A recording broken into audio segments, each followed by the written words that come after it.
Hi hello ಪ್ರೀತಿಯ ವಿದ್ಯಾರ್ಥಿ ಮಿತ್ರರೇ, ಪುನರ್ವಿ ಸಂಸ್ಕಾರ್ಗೆ ಸ್ವಾಗತ ಸುಸ್ವಾಗತ. Second PUC mid term exam Kannada ವಿಷಯದಲ್ಲಿ ನಿಮಗೆ ಯಾವ ಯಾವ ಒಂದು ಇಂಪಾರ್ಟೆಂಟ್ ಕ್ವಶನ್ಸ್ ಬರುತ್ತೆ ಅನ್ನೋದನ್ನ ತಿಳಿಸ್ಕೊಡ್ತಾ ಹೋಗ್ತಾ ಇರ್ತೀನಿ. ಸೊ ಈ ಒಂದು ಏನು mid term exam question paper ಇದೆ, ಜೊತೆಗೆ ಆನ್ಸರ್ ಸಮೇತ ತಿಳಿಸ್ಕೊಡ್ತಾ ಇದ್ದೀನಿ.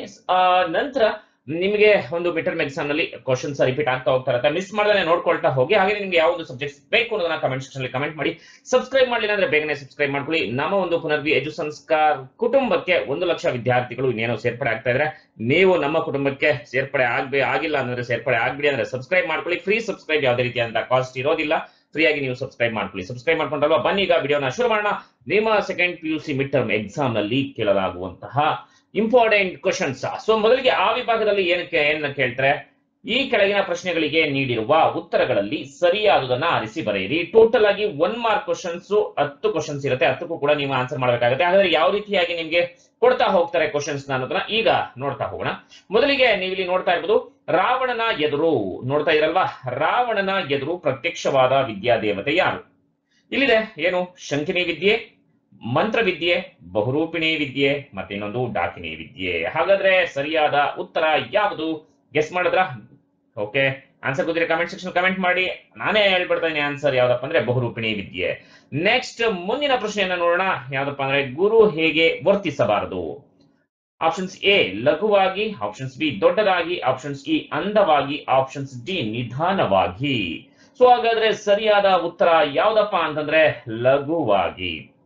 ಸೊ ನೆಕ್ಸ್ಟ್ ನೋಡೋಣ. ನೆಕ್ಸ್ಟ್ ಕ್ವಶನ್ಸ್ ಯಾವ್ದಪ್ಪ ಅಂತಂದ್ರೆ ಹೆಂಡತಿಯ ಯಾವ್ದು ಥರ್ಡ್ ಕ್ವಶನ್ ಅಲ್ವಾ? ಓಕೆ, ಹೆಂಡತಿಯ ಅರಿಬದಲ್ಲಿ ಒಬ್ಬನೇ ಗಂಡುಗೂಸೆ ವೈರಿಯನು ಕಂಡವನು ಮಾಡುವನು ಮೇಣ್ ತನ್ನ ಒಡಲನ್ ಇಕ್ಕುವನು ಗಂಡರೈವರು 3 ಲೋಕದ ಗಂಡರು ಒಬ್ಬಳನ್ ಆಳಲಾರಿರಿ. ಈ ಪದ್ಯ ಭಾಗದಲ್ಲಿ ದ್ರೌಪದಿ ಗಂಡರೈವರನ್ನು ಕುರಿತು ಏನೆಂದು ಚಿಂತಿಸುತ್ತಾಳೆ? ನೋಡಿ ಯಾವ ರೀತಿ ಕೇಳ್ತಾನೆ ನಿಮ್ಗೆ MCQ ಕ್ವಶನ್ಸ್ ಅಲ್ಲಿ. ಓಕೆ, ಪದ್ಯದಲ್ಲಿ ಒಂದು ಸಾಲು ತಗೊಂಡು ಏನಂತ ಅವಳು ಹೇಳ್ತಾಳೆ, ಯಾರು? ದ್ರೌಪದಿ. ಹಾಗಾದ್ರೆ ಆಪ್ಷನ್ಸ್ ನೋಡ್ತಾ ಹೋಗೋಣ. ಸೊ ಆಪ್ಷನ್ಸ್ ಎ ಗಂಡರೈವರು ಶೂರರು, ಆಪ್ಷನ್ಸ್ ಬಿ ಗಂಡರೈವರು ಅಸಮರ್ಥರು, ಆಪ್ಷನ್ ಸಿ ಗಂಡರು ಮಹಾಶಕ್ತಿಶಾಲಿಗಳು, ಆಪ್ಷನ್ಸ್ ಇ ಮಹಾಪ್ರಚಂಡರು. ಹಾಗಾದ್ರೆ ಸರಿಯಾದ ಉತ್ತರ ಯಾವ್ದಿರ್ಬೋದು? ಥಿಂಕ್ ಮಾಡ್ತಾ ಇದ್ದೀರಾ? ಸರಿಯಾದ ಉತ್ತರ ಒಂದು ಗಂಡರೈವರು ಅಸಮರ್ಥರು. ಹಾಗೇನೆ ಇನ್ನು ನೆಕ್ಸ್ಟ್ ಮುಂದಿನ ಕ್ವಶನ್ಸ್ ಅನ್ನ ನೋಡೋಣ. 4ನೇ ಕ್ವಶನ್, ದುರ್ಗಂಧ ಬಿಡದಿರುವುದು ಯಾವುದು? ಆಪ್ಷನ್ಸ್ ಎ ಊರ ಹಂದಿ, ಆಪ್ಷನ್ಸ್ ಬಿ ಕಾಡು ಹಂದಿ, ಆಪ್ಷನ್ಸ್ ಇ ನಾಯಿ, ಆಪ್ಷನ್ಸ್ ಇ ಜಿಂಕೆ.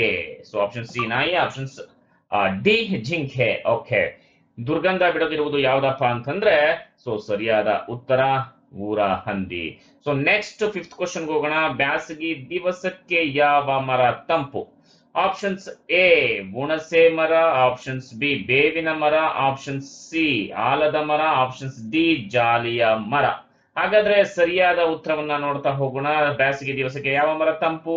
ಬೇವಿನ ಮರ ತಂಪು. ಇನ್ನು ನೆಕ್ಸ್ಟ್ 6th ಕ್ವಶನ್ ಹೋಗೋಣ. ದುರಾಸೆಯ ಹುಡುಗನನ್ನು ನಿರಾಕರಿಸಿದವರು ಯಾರು? ಆಪ್ಷನ್ಸ್ ಎ ಸೀತಾ ಅಲ್ವಾ, options B Flavia, option C Kamalamma madam, options D Nisha Sharma. ದುರಾಸೆಯ ಹುಡುಗನನ್ನು ನಿರಾಕರಿಸಿದವರು ಯಾರು? ಹಾಗಾದ್ರೆ ಎಸ್ ಅಫ್ಕೋರ್ಸ್, ಯಾರು? Nisha Sharma. Next 7th question ಹೋಗೋಣ. ಇಂಡಿಯಾ ದೇಶದ ದಕ್ಷಿಣ ಭಾಗದಲ್ಲಿ ಒಂದು ಅಂಗೈ ಅಗಲ ಬಿಟ್ಟರೆ ಮತ್ತೆಲ್ಲಿಯೂ ನೋಡಲಾರಿ. ನೀವು ಅದನ್ನು ಅಲಕ್ಷ್ಯ ಮಾಡಿದರೆ ಮಿಕ್ಕ ಯಾವ ದೇಶದ ಯಾವ ಜನರು ಅದನ್ನು ಎತ್ತಿ ಹಿಡಿಯಲಾರರು. ಅದು ಹೋದರೆ ಹೋಗಲಿ ಎನ್ನುವ ಹಾಗಿದ್ದರೆ ಈ ಕಡೆ ಬಂಗಾಳ ಕೊಲ್ಲಿ ಇದೆ, ಗುಡಿಸಿ ಹಾಕಿ ಬಿಡಿ. ಇತರ ಭಾಷೆಗಳು ಒತ್ತಿಕೊಂಡು ಬರಲಿ, ಆಕ್ರಮಿಸಿಕೊಳ್ಳಲಿ. ಹಾಗಾದ್ರೆ ಏನನ್ನ ಹೇಳುತ್ತೆ ಇದು? ನೋಡ್ತಾ ಹೋಗೋಣ. ಆಪ್ಷನ್ಸ್ ಎ ಕನ್ನಡ ಭಾಷೆಯ ಮೇಲೆ ಪರಭಾಷೆಯ ಪ್ರಭುತ್ವ, ಆಪ್ಷನ್ಸ್ ಬಿ ಸಂಸ್ಕೃತ ಭಾಷೆಯ ಪ್ರಬುದ್ಧತೆ, ಕನ್ನಡ ಭಾಷೆಯ ಬೆಳವಣಿಗೆ, ಬೌದ್ಧ ಧರ್ಮದ ನಾಶ. ಓಕೆ, ಸೊ ಹಾಗಾದ್ರೆ ಇಲ್ಲಿ ನಾವು ಯೋಚನೆಯನ್ನ ಮಾಡಾಕ್ಬೇಕಾ? ನೋಡ್ತಾ ಇದ್ರ ಮಕ್ಕಳ ಯಾವ ರೀತಿಯಾಗಿ ನಿಮ್ಗೆ ಕೇಳ್ತಾರೆ ಅಂತ ಹೇಳಿ. ಹಾಗಾದ್ರೆ ಸರಿಯಾದ ಉತ್ತರ ಯಾವ್ದಪ್ಪ ಅಂತಂದ್ರೆ ಕನ್ನಡ ಭಾಷೆಯ ಮೇಲೆ ಪರಭಾಷೆಯ ಪ್ರಭುತ್ವ ಜಾಸ್ತಿ ಆಗ್ತಾ ಇರುವಂತದ್ದು. ಓಕೆ, ಇನ್ನು ನೆಕ್ಸ್ಟ್ 8ನೇ ಕ್ವಶನ್ಸ್ ಹೋಗೋಣ. 8ನೇ ಕ್ವಶನ್ಸ್, ದುರ್ಗಪ್ಪ ಏನನ್ನು ಕೇಳಿ ಪಡೆಯಲು ಬಂದಿದ್ದನು? ಓಕೆ, ಸೊ ಹಾಗೇನೆ ವಿದ್ಯಾರ್ಥಿಗಳೇ, ನೆಕ್ಸ್ಟ್ ನಿಮ್ಗೆ ಬಿಟ್ಟ ಸ್ಥಳ ತುಂಬಿರಿ ಮ್ಯಾಚ್ ದ ಫಾಲೋಯಿಂಗ್ ಆದ್ಮೇಲೆ ಯಾವುದು 2 ಮಾರ್ಕ್ಸ್ ಕ್ವಶನ್ಸ್ ನೇ ಸಪರೇಟ್ ಮಾಡ್ತಾನೆ. ಈ ಒಂದು ಕ್ವಶನ್ ಪೇಪರ್ ಇರುವಂತ ಮಿಡ್ ಟರ್ಮ್ ಬರುವಂತದ್ದು. ಹಾಗೆ ಲಾಂಗ್ ಆನ್ಸರ್ಸ್ ಕ್ವಶನ್ಸ್ ನ ಸಪರೇಟ್ ಆಗಿ ಮಾಡ್ತಾನೆ. ಸೊ ಮಿಸ್ ಮಾಡ್ದೇನೆ ವಾಚ್ ಮಾಡ್ತಾ ಇರಿ. ಓಕೆ, ಕಮೆಂಟ್ ಸೆಕ್ಷನ್ ಅಲ್ಲಿ ನಿಮಗೆ ಯಾವ ಸಬ್ಜೆಕ್ಟ್ ಕಮೆಂಟ್ಸ್ ಬೇಕು ಅಂದ್ರೆ ಕಮೆಂಟ್ ಮಾಡಿ, ಲೈಕ್ ಮಾಡೋದನ್ನ ಮರಿಬೇಡಿ. ಈ ಒಂದು ವಿಡಿಯೋಗೆ 100 ಲೈಕ್ಸ್ ನಿಮ್ಮಿಂದ ಎಕ್ಸ್ಪೆಕ್ಟ್ ಮಾಡ್ಬೋದಲ್ವಾ? ಓಕೆ, ಥ್ಯಾಂಕ್ ಯು ಲೈಕ್ ಮಾಡಿದ್ದಕ್ಕೆ. ದುರ್ಗಪ್ಪ ಏನನ್ನು ಕೇಳಿ ಪಡೆಯಲು ಬಂದಿದ್ದನು? ಆಪ್ಷನ್ ಸಿ ಸುತ್ತಿಗೆ, ಆಪ್ಷನ್ ಬಿ ಕೊಡಲಿ, ಆಪ್ಷನ್ ಸಿ ಕಾಫಿ ಬೀಜ, ಆಪ್ಷನ್ ಸಿ ಆಪ್ಷನ್ ಡಿ ಹಣ. ಹಾಗಾದ್ರೆ ಏನನ್ನ ಕೊಡೋದಕ್ಕೆ ಕೇಳಿ ಪಡೆಯೋದಕ್ಕೆ ಬಂದಿರ್ತಾನೆ ಲೇಖಕರ ಹತ್ರ? ದುರ್ಗಪ್ಪ ಕೊಡಲಿಯನ್ನ ಕೇಳೋದಕ್ಕೆ ಬಂದಿರ್ತಾನೆ. ಇನ್ನು 9ನೇ ಒಂದು ಇದನ್ನ ನೋಡೋಣ. ನಿರೂಪಕರ ಇಕಲಾಜಿಸ್ಟ್ ಗೆಳೆಯ ಯಾರು? Options A Prakash, options B Nagaraja, option C Jabbar, options D ಯಾರು? ಓಕೆ ಓಕೆ ಆಗಿದೆ. Options D Mandanna. ಸರಿಯಾದ ಉತ್ತರ ಯಾರು? ನಿರೂಪಕರ ಇಕಲಾಜಿಸ್ಟ್ ಗೆಳೆಯ ಪ್ರಕಾಶ್. ನೆಕ್ಸ್ಟ್, ನಮ್ಮ ಕಡೆ ಕೆಮ್ಮು ಕಾಲಿಂಗ್ ಬೆಲ್ಲಿದ್ದ ಹಾಗೆ, ಮನೆಯ ಬಳಿ ಯಾರು ಕಣ್ಣಿಗೆ ಬೀಳದಿದ್ದರೆ, ಏನ್ ಮಾಡೋದಿದ್ರೆ ಬೀಳದಿದ್ದರೆ, ಓಕೆ ಬೀಳದಿದ್ದರೆ ಕೆಮ್ಮಿ ಕ್ಯಾಕರಿಸಿ ಗಲಾಟೆ ಮಾಡುತ್ತಾರೆ. ಈ ಮೇಲಿನ ವಾಕ್ಯದಲ್ಲಿ ನಿರೂಪಕರು ಭಾಷೆಯ ಕುರಿತು ಹೇಳಿದ್ದಾರೆ. ಯಾವ್ದ್ರ ಭಾಷೆ? ಯಾಂತ್ರಿಕ ಭಾಷೆ, ತುಳು ಭಾಷೆ, ಯಾಂತ್ರಿಕ ಭಾಷೆ, ತುಳು ಭಾಷೆ, ಆಂಗ್ಲ ಭಾಷೆ, ಮಲೆನಾಡಿನ ಸಾಂಕೇತಿಕ ಭಾಷೆ. ಹಾಗಾದ್ರೆ ಇಲ್ಲಿ ಸರಿಯಾದ ಉತ್ತರವನ್ನ ನೀವು ಆಯ್ಕೆ ಬರಿಬೇಕಾಗತ್ತೆ. ಸೊ ಸರಿಯಾದ ಉತ್ತರ ಮಲೆನಾಡಿನ ಮಲೆನಾಡಿನ ಸಾಂಕೇತಿಕ ಭಾಷೆ ಅಂತ ಹೇಳಿ ನೀವು ಗುರ್ತಾಕ್ಬೇಕಾಗತ್ತೆ. ಗೊತ್ತಾಯ್ತಲ್ವಾ? ಹೇಗೆ ಕೇಳ್ತಾರೆ ನಿಮ್ಗೆ ಎಕ್ಸಾಮ್ ನಲ್ಲಿ ಅಂತ ಗೊತ್ತಾಗ್ತದೆ. ಇದೇ ರೀತಿ ಆನ್ಯುವಲ್ ಎಕ್ಸಾಮ್ ನಲ್ಲೂ ಕೂಡ ಕೇಳ್ತಾರೆ. ಸೊ ಸೆಕೆಂಡ್ ಮೇಲೆ ಬಿಟ್ಟ ಸ್ಥಳಗಳಿಗೆ ಸರಿಯಾದ ಉತ್ತರವನ್ನು ಆರಿಸಿ ಬರೀರಿ. ಟೋಟಲ್ ಆಗಿ 5 ಕ್ವಶನ್ಸ್ ಇರುತ್ತೆ. ಒಂದೊಂದಕ್ಕೂ ಕೂಡ ಒಂದೊಂದು ಮಾರ್ಕ್ಸ್ ಇರುತ್ತೆ. ಓಕೆ, ಸೊ ಒಂದೊಂದಕ್ಕೂ ಕೂಡ ಒಂದೊಂದು ಮಾರ್ಕ್ಸ್ ಇರುತ್ತೆ. ಸೊ ಯೋಚನೆ ಮಾಡಿ ನೀವು ಬರಿಬೇಕಾಗತ್ತೆ. ಸೊ ಇಲ್ಲಿ ಆಪ್ಷನ್ಸ್ ಕೂಡ ಕೊಟ್ಟಿರ್ತಾರೆ, ನೋಡ್ತಾ ಇದ್ರಲ್ಲ ಅಲ್ಲಿ, ಇಲ್ಲಿ ಆಪ್ಷನ್ಸ್ ಕೂಡ ಕೊಟ್ಟಿರ್ತಾರೆ. ನಿಮ್ಗೆ ಯಾವುದು ಸರಿಯಾದ ಉತ್ತರವನ್ನು ನೀವು ಆರಿಸಿ ಬರೀಬೇಕಾಗತ್ತೆ. ಈಗ ಕ್ವಶನ್ಸ್ ನೋಡೋಣ. ಬಸಲಿಂಗನಿಗೆ ಕಾಣಿಸಿಕೊಂಡ ತೊಂದರೆ ಯಾವುದು? ಹಾಗಾದ್ರೆ ಇಲ್ಲಿ ಸರಿಯಾದ ಆಪ್ಷನ್ಸ್ ನೀವು ಫೈಂಡ್ ಔಟ್ ಮಾಡ್ಬೇಕಾಗತ್ತೆ. ಸೊ ಬಸಲಿಂಗನಿಗೆ ಕಾಣಿಸಿಕೊಂಡ ತೊಂದರೆ ಯಾವ್ದಪ್ಪ ಅಂದ್ರೆ ಕಣ್ಣು ನೋವು. ಸೊ ಇದು ಮೊದಲನೇದಕ್ಕೆ. ಓಕೆ, ಹಾಗಾದ್ರೆ ನೆಕ್ಸ್ಟ್ ಸೆಕೆಂಡ್ ಒನ್ ನೋಡೋಣ.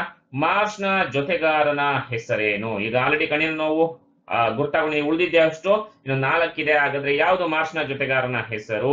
ಎಸ್, ಅಫ್ಕೋರ್ಸ್ ಯಾವ್ದಪ್ಪ ಅಂತಂದ್ರೆ ಪೂರ್ಣಚ್ಚಿ. ಇದು ಎರಡನೇದು. ಓಕೆ, ಎರಡನೇದಕ್ಕೆ.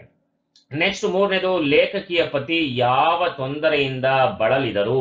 ಸೊ ಇಲ್ಲಿ ಸರಿಯಾದ ಉತ್ತರ ನೋಡೋಣ. ಇನ್ಯಾವಿದೆ? ಡಾಕ್ಟರ್ CNR ರಾವ್ ಇದೆ, ಕಿಡ್ನಿ ಸ್ಟೋನ್ ಇದೆ, ಬೌದ್ಧ ಧರ್ಮ ಇದೆ. ನೋಡಿ, ಈ ರೀತಿಯಾಗಿ ಯೋಚನೆ ಮಾಡಬೇಕಾಗತ್ತೆ. ಸೊ ಮೂರನೇದಕ್ಕೆ ಕಿಡ್ನಿ ಸ್ಟೋನ್, ಇದು ಮೂರನೇದು. ಇನ್ನು ನೆಕ್ಸ್ಟ್ ನಾಲ್ಕನೇದು ನೋಡೋಣ. ನಾಲ್ಕನೇದು, ನಮ್ಮ ದೇಶದಲ್ಲಿ ಖಿಲವಾಗಿ ಹೋದ ಧರ್ಮ ಯಾವುದು? ಸರಿಯಾದ ಉತ್ತರ ಯಾವುದು? ಬೌದ್ಧ ಧರ್ಮ. ಸೊ ಇದು ಬಂದು ನಾಲ್ಕನೇದು. ಇನ್ನು ಲಾಸ್ಟ್ ಕೊನೆದಿದೆ, ಕನ್ನಡದ ಮೂಲಕ ಕಲಿತು ಶ್ರೇಷ್ಠ ವಿಜ್ಞಾನಿಯಾದವರು ಯಾರು ಅಂತ ಕೇಳಿದೆ. ಉಳ್ಕೊಂಡಿರೋದು ಯಾವುದು? ಸೊ ಅದೇ ಡಾಕ್ಟರ್ CNR ರಾವ್, ಇದು 5ನೇದು. ಓಕೆ, ಸೊ ಈ ರೀತಿಯಾಗಿ ನೀವು ಬರೀಬೇಕಾಗುತ್ತೆ. ಇನ್ನು ನೆಕ್ಸ್ಟ್ ಹೋಗೋಣ ಯಾವ್ದಪ್ಪ ಅಂತಂದ್ರೆ ಹೊಂದಿಸಿ ಬರೆಯರಿಗೆ. ಸೊ ಇದಕ್ಕೂ ಕೂಡ ಎಷ್ಟು ಮಾರ್ಕ್ಸ್ ಇರುತ್ತೆ? 5 ಮಾರ್ಕ್ಸ್ ಇರುತ್ತೆ. ಎಷ್ಟು? 5 ಮಾರ್ಕ್ಸ್ ಇರುತ್ತೆ. ಸೊ ಹುಷಾರಾಗಿ ನೀವು ಹಾಕ್ಬೇಕಾಗತ್ತೆ. ಸೊ ಇಲ್ಲಿ ಎಡಗಡೆ ಒಂದಷ್ಟು ಕೊಟ್ಟಿದ್ದಾರೆ, ಜೊತೆಗೆ ಬಲಗಡೆ ಒಂದಷ್ಟು ಆನ್ಸರ್ಸ್ ಕೊಟ್ಟಿದ್ದಾರೆ. ಸೊ ಈಗ ನಾವು ಗುರುತಾಗ್ತಾ ತಿಳ್ಕೊಳ್ತಾ ಹೋಗೋಣ. ಸೊ ಮೊದಲನೇದು ನೋಡೋಣ. ನಾಗಚಂದ್ರ ಯಾವುದು? ನಾಗಚಂದ್ರ. ಓಕೆ, ಈಗ ನಾಗಚಂದ್ರನಿಗೆ ಯಾವುದು? ಇಲ್ಲಿ ಸೋಮೇಶ್ವರ ಶತಕನ, ಕುಮಾರವ್ಯಾಸನ, ಪುರಂದರದಾಸರು, ರಾಮಚಂದ್ರ ಚರಿತ ಪುರಾಣ, ಬಸವಣ್ಣನವರು ಜನಪದ. ಸೊ ಇಲ್ಲಿ ನಾಗಚಂದ್ರನಿಗೆ ಸರಿಯಾದ ಹೋಲಿಕೆ ಆಗುವಂಥದ್ದು ಯಾವ್ದಪ್ಪ ಅಂದ್ರೆ ರಾಮಚಂದ್ರ ಚರಿತ ಪುರಾಣ. ಯಾಕಂದ್ರೆ ನಾಗಚಂದ್ರ ಬರೆದಿರುವಂತದ್ದು ರಾಮಚಂದ್ರ ಚರಿತ ಪುರಾಣ. ಸೊ ನೆಕ್ಸ್ಟ್ ಬರುವಂತದ್ದು ಕೂಡಲ ಸಂಗಮ ದೇವ. ಕೂಡಲ ಸಂಗಮ ದೇವ ಅಂದ ತಕ್ಷಣ ನಮ್ಗೆ ನೆನಪಾಗುವಂತದ್ದು ಯಾರು? ಬಸವಣ್ಣನವರು. ಸೊ ಹಾಗಾದ್ರೆ ಎರಡನೇದು ಯಾವುದು? ಬಸವಣ್ಣನವರು. ನೆಕ್ಸ್ಟ್ ಗದುಗಿನ ಭಾರತ. ಗದುಗಿನ ಭಾರತಕ್ಕೆ ನೀವು ಯಾವ್ದನ್ನ ಫೈಂಡ್ ಔಟ್ ಮಾಡ್ಬೇಕಾಗತ್ತೆ? ಗದುಗಿನ ಭಾರತ ಕುಮಾರವ್ಯಾಸ. ಓಕೆ, ಕುಮಾರವ್ಯಾಸ ಸರಿಯಾದ ಉತ್ತರ. ಇನ್ನು ಪಗೆಯಂ ಬಾಲಕನೆಂಬರೆ. ಸೊ ಸೋಮನಾಥ ಬರೆದಿರುವಂತದ್ದು ಯಾವುದು? ಸೋಮೇಶ್ವರ ಶತಕ. ಓಕೆ ನೋಡಿ, ಇದು ಎಷ್ಟನೇದಕ್ಕೆ? 4ನೇದು ಸೋಮೇಶ್ವರ ಶತಕ. ಇನ್ನು ಉಳಿದಂತದ್ದು ಜಾಲಿಯ ಮರದಂತೆ. ಸೊ ಜಾಲಿಯ ಮರದಂತೆ ಉಳಿದಿರೋದು ಜನಪದ, ಇನ್ನೊಂದು ಪುರಂದರದಾಸರು. ಜಾಲಿಯ ಮರದಂತೆ ಜನಪದಕ್ಕೆ ಬರೋದಿಲ್ಲ. ಹಾಗಾದ್ರೆ ಯಾವ್ದಿದು? ಪುರಂದರದಾಸರು ಸರಿಯಾದ ಉತ್ತರ, 5ನೇದು. ಓಕೆ, ಸೊ ಇದಿಷ್ಟನ್ನ ನೀವು ನೋಡ್ಕೊಳ್ತಾ ಹೋಗಿ. 1 ಮಾರ್ಕ್ ಕ್ವಶನ್ಸ್. ಟೋಟಲ್ ಆಗಿ ಎಷ್ಟು ಮಾರ್ಕ್ಸ್ ಇದನ್ನ ನೋಡ್ಕೊಂಡ್ರೆ ನಿಮ್ಗೆ ಅಂದ್ರೆ, ಸೊ ಇಲ್ಲಿ ಒಂದು 10 ಮಾರ್ಕ್ಸ್ ಬರುತ್ತೆ. ಸೊ ಜೊತೆಗೆ ಇಲ್ಲಿ ಒಂದು 5, ಇಲ್ಲೊಂದು 5, 20 ಮಾರ್ಕ್ಸ್ ಅಂತೂ ಗ್ಯಾರಂಟಿ ಬಂದೇ ಬರುತ್ತೆ. ಸೊ ಇನ್ನು ನೋಡಿ, ಇಲ್ಲಿ ನೋಡ್ತಾ ಇರ್ಬೋದು ನೀವು, ಇಲ್ಲೆಲ್ಲ ನೋಡ್ತಾ ಇರ್ಬೋದು. ಇದೆಲ್ಲದಕ್ಕೂ ಕೂಡ ನಾನು ನೆಕ್ಸ್ಟ್ ಮುಂದೆ ಈ ವಿಡಿಯೋ ನೋಡಿದ ತಕ್ಷಣ ಹಿಂದೆನೆ ಬಿಟ್ಟಿರ್ತಾನೆ, ವಿಡಿಯೋನ ಅಪ್ಲೋಡ್ ಮಾಡಿರ್ತಾನೆ. ಸೊ ಮಿಸ್ ಮಾಡ್ದೇನೆ ನೋಡ್ಕೊಳ್ಳಿ. ಇದಿಷ್ಟು ಕ್ವಶನ್ಸ್ ನ ಮರಿದೇನೆ ಪ್ರಾಕ್ಟೀಸ್ ಮಾಡ್ಕೊಳ್ಳಿ ಮಕ್ಕಳೇ. ಓಕೆನಾ? ಖಂಡಿತ ನಾನು ಅಪ್ಲೋಡ್ ಮಾಡಿ ತಿಳಿಸ್ತೇನೆ. ಈ ವಿಡಿಯೋ ಇಷ್ಟ ಆಗಿದೆ ನಿಮ್ಮೆಲ್ಲ ಫ್ರೆಂಡ್ಸ್ಗಳಿಗೂ ಕೂಡ ಮರಿದೇನೆ ಶೇರ್ ಮಾಡಿ. Thank you very much.